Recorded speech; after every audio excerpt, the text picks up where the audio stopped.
Assalomu alaykum. Xudo xolasa mana Kia Sportage'imiz ximический jarayonida. Xudo xolasa orqalari polni bitdi.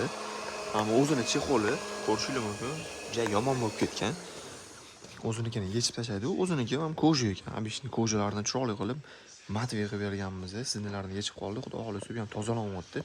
Gilamlari o'tida tozalanib, yuvilib, bu yoq tomonlari hammasi yuvildi.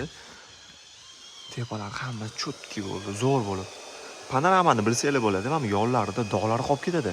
Hamma dog'larni ketkizib, akkuratni qilib, mana ruchka ushid yo'llarni hammasini yechib turib tozalaganmiz. Idealni bo'ldi. Xudo xolasa, obshipkalar ham koja, plastmassa ekan. Mana shularni chiroyli qilib matviy holatiga keltirib berganmiz.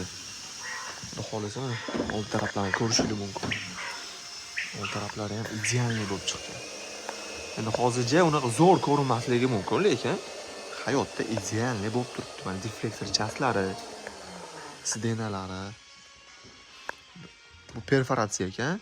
Ichida saru gubkasi bor ekan, o'shana hisobiga mana shunaqa bo'lib turibdi hozir.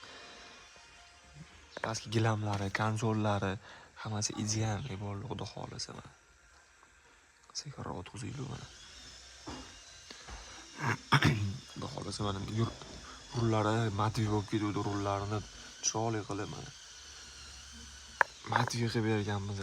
Kimga shunaqa xizmatlar kerak bo'lsa, 97 766 35 65 nomerlariga telefon qilsanglar, ximический polirovka qilib beramiz. 500 ming so'mdan boshlayapti. Mashina holatiga qarab turib narx chiqadi, xudo xolasa. Motorlari ham bo'ladi, xudo xolasa motorlarga hozir tushamiz. Motorlarni tozalab, chiroyli qilib egalariga topshiramiz. Polirovkasi ham bor buni. Hammaga rahmat.